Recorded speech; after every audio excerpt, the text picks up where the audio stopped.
Welcome to the Intellectual Freedom Podcast. Here we analyze politics, culture, technology, and society at large through the lens of critical thinking and open-mindedness, not demagoguery and partisan hyperbole. I'm Dr. David Hopkins, humanities professor, your host and guide. So without further delay, let's get started. One of the most profound statements I have ever read comes from George Orwell's prophetic book, 1984.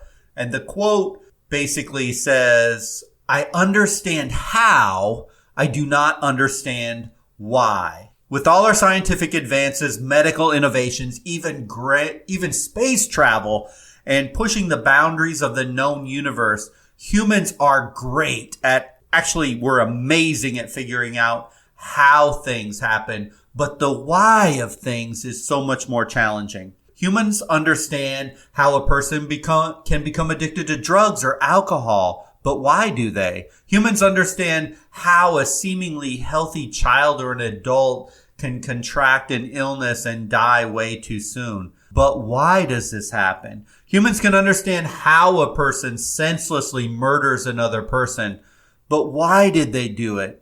Humans can understand how a CEO gets corrupted and ends up stealing millions of dollars. But why does this happen? How is a very technical, objective, definable, and observable thing. But the why. Oh, the why of things. This cuts deeper, goes beyond the superficial, and goes beyond to the depths of personality or even to the supernatural for those that are religious. The why of things is the tough part. The why often leaves us with no objective or rational explanation. Anyone who has ever had someone close to them die suddenly or faced any number of tragedies that don't just set you back a little bit, but rather smack you in the gut, can understand the human search for why.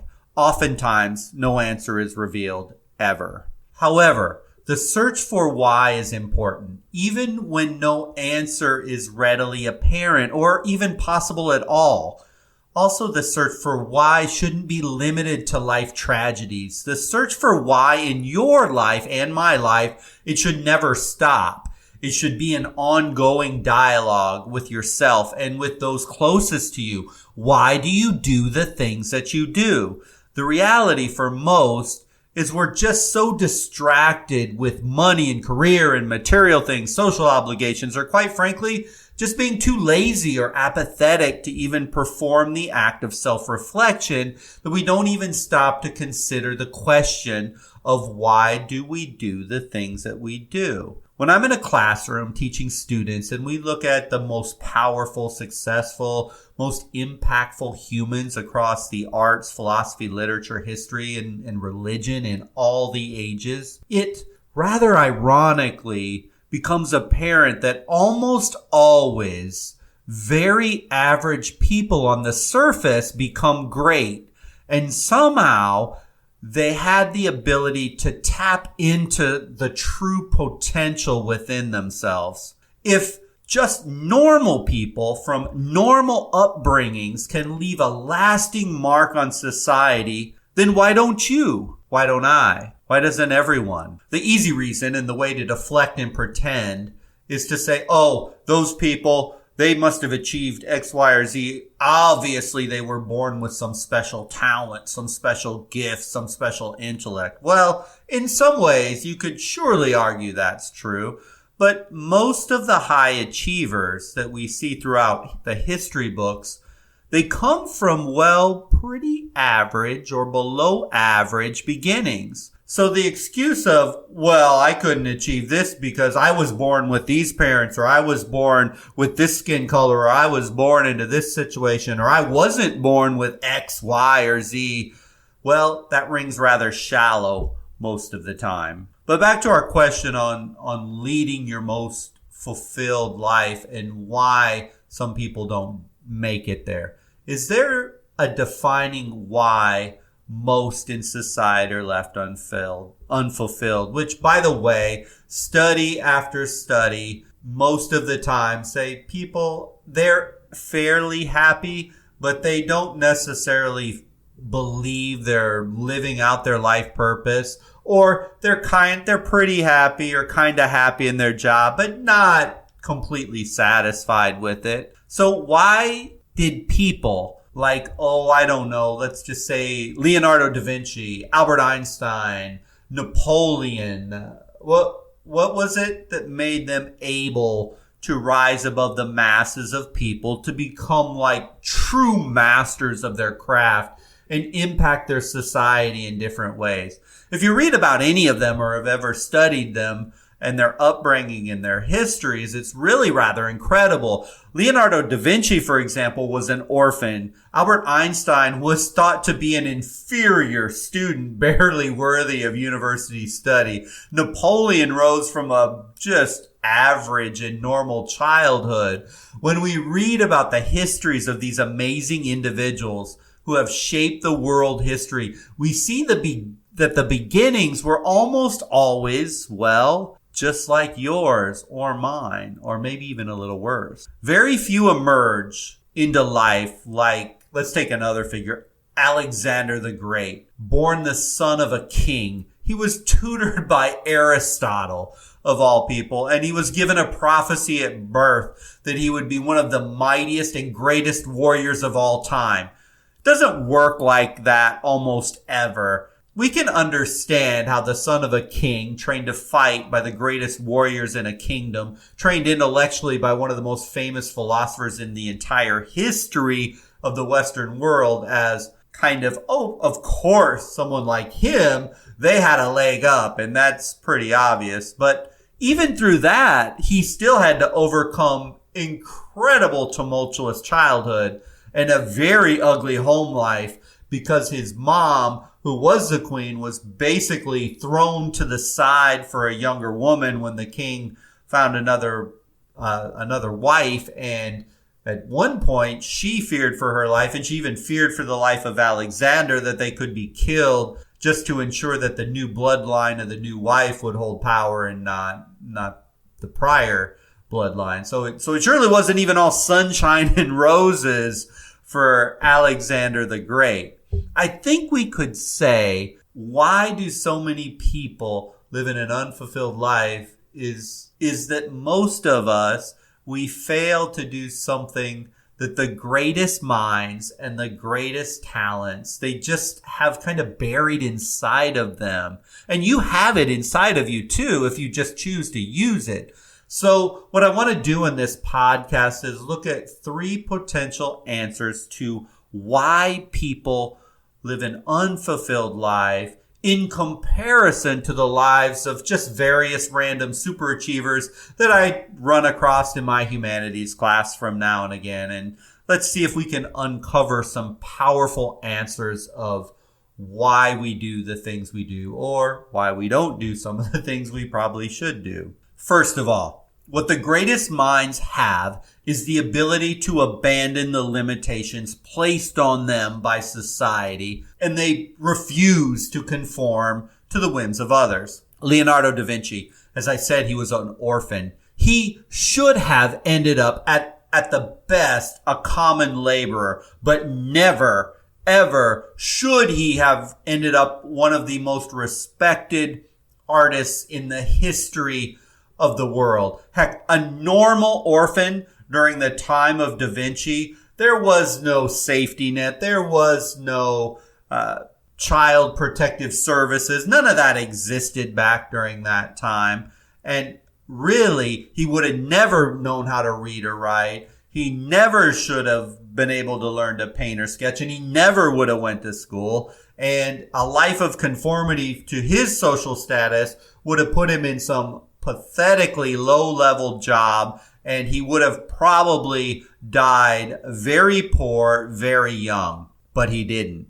Napoleon came from a family of basically just mid-level government bureaucrats. And traditionally, what Napoleon should have done was to become some sort of a government hack, eking out his days, pushing stacks of paper or the like in whatever governmental office he would then get the chance to work in, since his parents were there. Yet neither allowed any limiting beliefs of what they should have been to hold them back. The great moments of history are the performance of people through the strength of their ideas that are allowed to emerge from within themselves because, well, they refuse to listen to others outside of themselves. I think maybe Theodore Roosevelt, one of the greatest American presidents, who, by the way, also was an incredibly sickly child, and he had such a debilitating asthma problem, he was homeschooled and tutored. He said this, quote, "It is not the critic who counts, not the man who points out how the strong man stumbles or where the doer of deeds could have done them better. The credit belongs to the man who is actually in the arena, whose face is marred by dust and sweat and blood, who strives valiantly, who errs, who comes up short again and again, because there is no effort without error and shortcoming, but who does actually strive to do the deeds, who knows great enthusiasms, the great devotions, who spends himself in a worthy cause, who at the best knows in the end the triumph of high achievement, and who at the worst, if he fails, at least fails while daring greatly, so that his place shall never be with those cold and timid souls who neither know victory nor defeat." End quote. Too many simply let their passions die, as it is so much easier to conform to the expectations of society. Avoid any fear of criticism or potential failure. We look at great towering figures in history and we marvel at their skill and their tenacity to succeed and not to listen to the critics. There is no reason in your own life that you can't do exactly the same thing. One more quick example, Chicken Soup for the Soul. Many of you have read it or at least seen articles, snippets of it. The writers of that, Mr. Jack Canfield and Mr. Mark Victor Hansen, you know, they received 140 rejection letters for their book before finally a publisher picked them up. Talk about having critics. My goodness, pour your heart and soul out to write a book and get rejected not once, not twice, but 140 times. Now this book has sold tens of millions of copies and has been translated into 40 plus languages. As one who studies, reads, teaches of the great figures in history, it becomes clear that a person who knows what they want and where they are going will almost always rise to that height.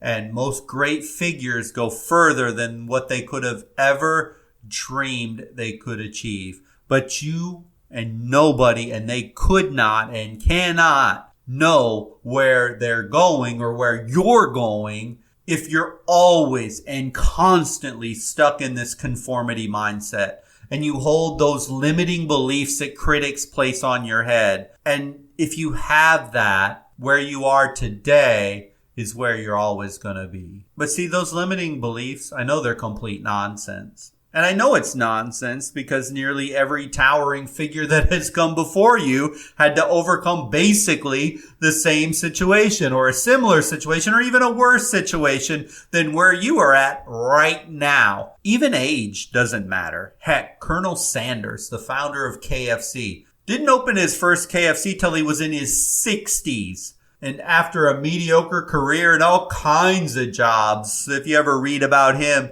oh, he was a steam engine stoker. He was an insurance salesman. He was even one of those people that were filling gas as a station operator at a local gas station. But along the way, as he was learning, as he was doing all these jobs that were meaningless, and some of you may feel you're in one of those situations right now, he was honing his skills in business. He was honing his skills in cooking. He had a little roadside chicken stand at one point.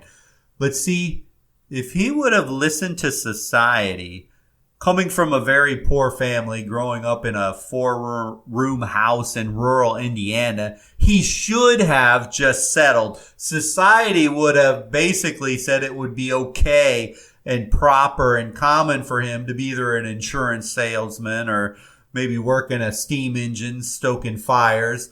That would have been acceptable, and he would have seemed quote-unquote normal for doing it. But yet he didn't. He kept pushing, striving, And eventually he made it. When he reached his 70s, he sold off his stores for millions of dollars. So conformity to societal expectations can surely be one reason why people go through life unfulfilled. Here's another reason for living an unfulfilled life. And it's very natural. It's a very human tendency in all of us, and that's to seek comfort. Geez, life is so easy in the modern world. We feel inconvenienced when parking lots are not available within 50 feet of a mall or a grocery store. Human beings, by nature, we like it easy, comfortable, and we surely don't seek that old hardcore bodybuilder mantra of no pain, no gain. Instead, most people prefer the mantra of no pain please at all. It could be we seek this pain through the avoidance of pain through kind of a literal drunkenness or sedation. America is the most drugged up, sedated, anesthetized society in the world today. Or it could be more intellectual sedation rather than an actual physical sedation by keeping our mind lazy and comfortable. Hours upon hours watching TV, playing video games, scrolling social media, looking, hoping, being jealous of those influencers, those other people, those pseudo online amazing lives that you can see whenever you want to go onto Facebook. For some, this mental drunken stupor manifests in the person in a constant state of dreaming, a constant state of planning and thinking of the day in the future when they'll launch forth into greatness. The change, the passion they always wanted, but it'll be tomorrow, not today. Speaking right now to those of you kind of trying to plan your New Year's resolution, don't wait till January 1st. If you know what you want, start like right now, like today. Frank Lloyd Wright, maybe one of the most famous architects in American history, who was born in a very small town in Wisconsin with only about 5,000 people. It was a broken home on the verge of poverty. Eventually, his parents divorced, and his mother citing the reasons on the divorce documents as, quote, emotional cruelty, physical violence, and spousal abandonment. Obviously, not an easy childhood environment to grow up in. Not one conducive to becoming maybe the most famous architect in the history of America. But he said this about what made him successful. I know the price of success. It's dedication, hard work, and an unremitting devotion to the things you want to see happen. You can't do the work necessary to succeed, hiding in your own personal comfort zone. Notice he didn't say superior intellect, amazing intuition given from God. What did he put? Dedication, hard work, and devotion. Maybe the most powerful, true, and simple marketing campaign that should become a philosophy of life for all of us to succeed is that Nike campaign back from, I believe it started in the 80s or 90s. Just do it. There comes a point for you, as there came a point for all the highly successful people, that they stopped the laziness, stopped the mundane waste of time, and just simply went to work. Easy and safe just doesn't get it done. It won't get it done. All those distractions are a death trap to success, whether chemical or substance distractions or mental, like spending hours in front of the TV or video games, or just simply being way too comfortable being comfortable, or finding great joy in dreaming up about what you are going to do someday down the road. The fact is, the great minds and the great achievers have this innate ability to live in the present to the fullest. The third thing I want to discuss is, for others, it isn't sedation of your true self. It's the seduction of material wealth that leads you to not achieving your best self. Wow, have we been deceived in America and that philosophy of the American dream. People work and work and work under this absurd misconception that we need to work, we must work so that we can get ahead, buy the car, get the house, live in a certain neighborhood, buy these shoes, attend this prestigious university. It's a fool's game. You never win it, ever. No matter how much you have, how much material wealth you accumulate, it will never, ever bring you fulfillment. I saw a fascinating happiness survey. And basically what it did, it was a rather long-term study, and it took the socioeconomic background of groups of people all the way down living in the poverty level up to a wealthy category. And I believe it was mid six-figure level of what they surveyed at the high end. And so some obvious things from this survey appeared immediately. Those people that were living in poverty or below the poverty line, in general, they were the least happy people. And the people that were the happiest were towards the top of the bracket. Just makes sense, right? But here's the kicker with this money happiness relationship. So if someone would increase their wealth from, say, the poverty line, and they would increase their annual income by $5,000 or $6,000, their relationship between their money, their financial situation, their happiness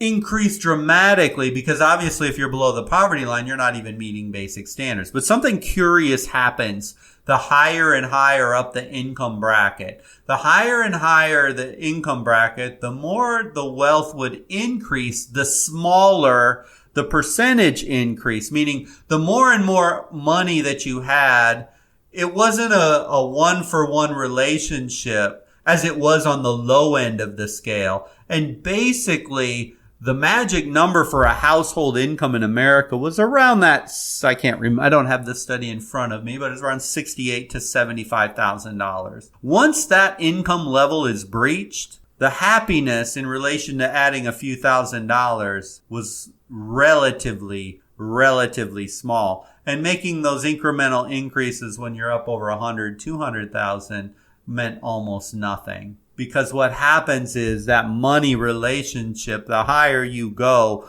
the less and less it can add additional happiness. And ironically, too, when you read the details of the study, some of the happiness at the lower income levels, it's muted at the higher levels because there's a different type of stress, a different type of problem emerges the higher and higher the income level goes. So that old adage that money can't buy happiness is definitely true. Will Rogers, he's a iconic American stage and film actor. He's a vaudeville performer, humorist, newspaper columnist. He's actually born a Cherokee Indian, and he only went to school through the 10th grade, believe it or not. He said this: "Too many people spend money they earned to buy things they don't want, to impress people they don't like." I love this quote.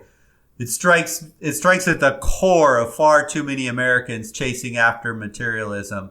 Too many people are spending money they earn to buy things they don't want, to impress people they don't even like. In this incredibly free country we live, way too many people, through ignorance or mistake, are so occupied with acquiring wealth to buy things that so little time is left in the day to pursue true passions in life. The person obsessed with labor and career, they can't find time to take care of their own health many times. They can't pursue hobbies or passions. They don't spend time with their family or their friends or whatever it is. Maybe it's studying, relaxing, starting a business. I mean, the list of things that career time and job time can consume is endless. Yet far too often, these deep passions that you and I and others have never been able to tap, they never get explored, they never happen, they never get brought to the surface because we are way too busy in the business of being busy to make money so we can buy superficial things or pay off debt. The most successful people in the history of the world never let the distractions of getting by or buying things or having the biggest house on the block or the best car, they never let those material things interfere with their true passion. Benjamin Franklin, and I know I've mentioned this many times, it's one of the best autobiographies I ever read. Such a fascinating guy. From a very young man, he had deep passions towards trying to discover what he really wanted in life. He's a voracious reader, and he was always looking and studying and learning new things. But even in the midst of all of this fulfilling life chase that he was on, in the midst of all that, he had tons of mundane, boring, unfulfilling jobs, but he never ever let his jobs define who he was as a person. The great ones don't get swept away in the illusion of the things or career, and they don't let that importance overwhelm them. What the great minds, and even in the midst of getting through tough times or struggling financially to make it to the top, realize is that not being consumed with material culture opens up a simplicity in life which allows for intellectual freedom to pursue without the shackles of materialism and chasing things of this culture. Because when that happens, you just simply don't have the time to pursue your deepest self, because all your energies become devoted to a mundane task that simply pays the bills. There's nothing more sad when asking someone about their career and their response is, well, it pays the bills. If this is you, you need to search for more. You can be more.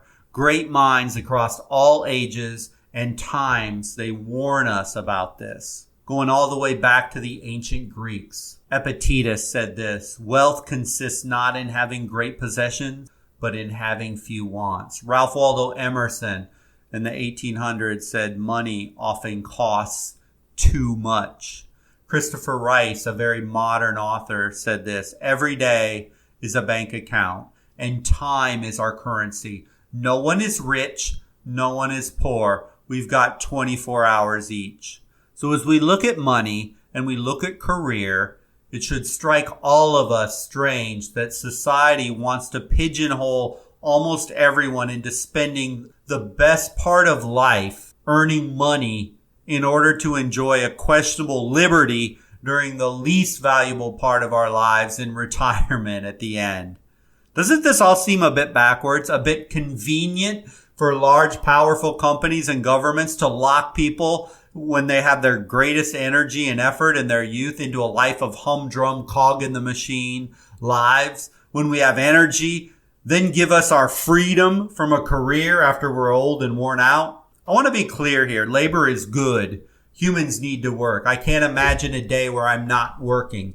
But the challenge to you and I and everyone is this. What are you working on? Is it a passion or is it just a job? If it's a passion, then there's no need to even worry about how many hours and how much energy you invest there. But if it is just a job, you need to minimize it and devise a plan to get out of it and move towards your passion. Whatever it is, you don't have lots of time. Let's just be honest. Every day we're closer to the end, and we don't know when that day will come.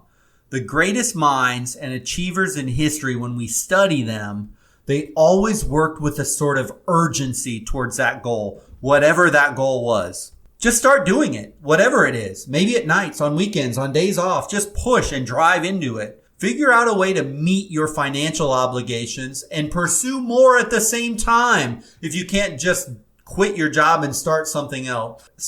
As if you do this, no matter where you end up, it will be a success. And just like that, the greatest achievers of all time, you'll be living out your inner desires, and nothing is more powerful than that. There are far too many extraordinary people who never stepped out to reach their full potential, and they ended up living an average life, doing average things, when in their heart and soul they had dreams and passions and ideas that they let them die with them. So to return to the beginning of the statement, I can understand how, but not why.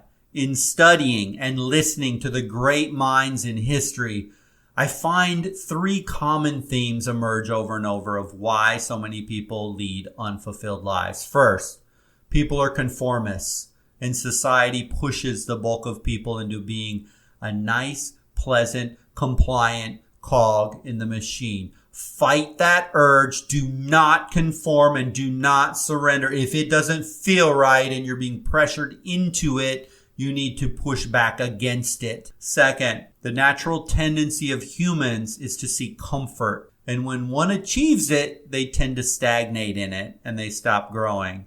We all know people like this, that they are the same today as they were 20, 30 years ago. They have let themselves fall into a life of comfort as if they've reached their apex of what they can achieve. And it's not true. It's not true for anyone, anywhere. And third, that seduction of materialism, which is deceptively achieved through this all-consuming career, this all-important career, this one that tells all of society that you've made it. But in actuality, it can never fully satisfy. The chasing of wealth through career becomes a death trap for many, where the only escape becomes a retirement at the end of life. And then the person is left to use up all those funds they've accumulated with whatever little bit of energy they have left. The trade-off? Oftentimes, it's the hopes, the dreams, and the ambitions which people sell down the river for a comfortable and safe 9-to-5 job. As I leave you in this podcast, why are you doing the things that you're doing? Everybody's life's a little bit different. If you're thinking there is more, much more to life that you have always wanted to jump into something, you just kind of felt that urge. Well, now is the time to either one, figure out the execution, and then more importantly, just do it. If you're already there, you are one of the lucky few people that are living out their full passion, exactly what they wanted. And that is awesome. And I have nothing to say to any of you except you just keep doing it and keep doing it to the best of whatever ability you have and keep pushing to be better and better at it. You know, in the end, you really don't have an excuse or any better excuse than the greatest minds and achievers who have ever walked this planet. I've already talked about them in this podcast. Most of the great achievers started right where you're at. They weren't blessed with genetics or special talents. They honed them, they fostered them, and many of them had to overcome things even more than we could even dream of. So don't use that as an excuse. You know how you got to where you are at right now in your life. You know how you got there, but maybe, just maybe, it's time to change your own internal dialogue to why. Why did you do the things that you've done? Because if you can answer this huge question, you may uncover things about yourself that can alter your life trajectory in your path for however much time you have left to live.